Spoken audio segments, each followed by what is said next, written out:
Welcome to academy. जी student, आज का हमारा सवाल है what is multiple axis technique. What is multiple axis? देखिए, हम सेलुलर आर्किटेक्चर पढ़ रहे हैं और हमने first generation mobile network, second generation, third generation, fourth generation, ये सारी हमने कवर कर ली हैं।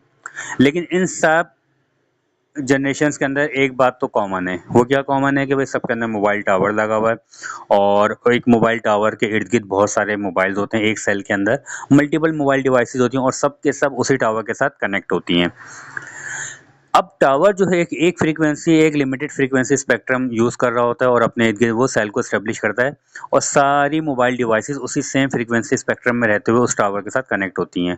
तो ये सारी मोबाइल डिवाइसेस आपस में एक दूसरे इंटरफेरेंस क्यों नहीं करती हैं, एक दूसरे को डिस्टर्ब क्यों नहीं करती हैं, सब अलग अलग टावर के साथ कम्युनिकेट कैसे कर लेती हैं?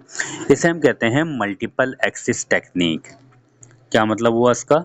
देखिए, multiple access technique is a technique use in communication system that allows many users to share the same transmission medium at the same time without any interference. Same ये बात मैंने अभी आपको समझाई।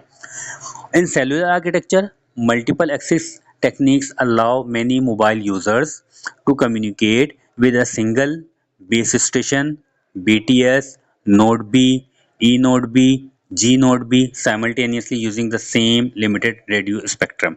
यानी E Node B, G Node B, BTS और base station ये सब के सब उसी मोबाइल टावर का नाम है। लेकिन first generation of mobile network के अंदर हम उसको कहते हैं बेस स्टेशन कह देते हैं, फिर सेकंड में हम उसको बीटीएस कह देते हैं, थर्ड के अंदर हम उसको नोड भी कहते हैं, फोर्थ के अंदर हम ई नोड भी कहते हैं, फिफ्थ के अंदर हम उसको जी नोड भी कहते हैं। यानी हमने टावर्स के नाम डिफरेंट डिफरेंट रख लिए हैं। वो क्यों रखे हैं वो मैं जो आपको वीडियोस पढ़ा रहा हूँ उसमें मैं आपको समझाता हुआ भी जा रहा हूँ। तो ये जो टावर से जितने भी मोबाइल्स कनेक्ट होते हैं इनको कनेक्ट करवाना और इस तरह कनेक्ट करवाना कि एक दूसरे का इंटरफेरेंस ना करें, इसे हम कहते हैं मल्टीपल एक्सिस टेक्निक। अब first generation of mobile network के अंदर हम जो यूज़ करते थे वो थी एफडीएम में, frequency division multiple axis. Second के अंदर हम यूज़ करते हैं टीडीएम में, time division multiple axis. Third में हम यूज़ करते हैं, हम कहते हैं सीडीएम में, code division multiple axis technique. ये क्या है? हम अपनी मल्टीपल एक्सिस टेक्निक जिस तरह हमारी जनरेशन्स एडवांस होती जा रही हैं हम अपनी मल्टीपल एक्सिस टेक्निक भी इम्प्रूव करते चले जा रहे हैं। अब हर टेक्निक का अपना अपना काम करने का तरीक़ेकार है। वो इंशाल्लाह मैं जब मैं नेक्स्ट वीडियो बनाऊंगा तो उसमें मैं आपको पूरी टेक्निक्स की सब एक साथ समझा दूंगा मैं। होपफुली ये बात यहाँ तक आपको समझ में आ गई होगी। शुक्रिया।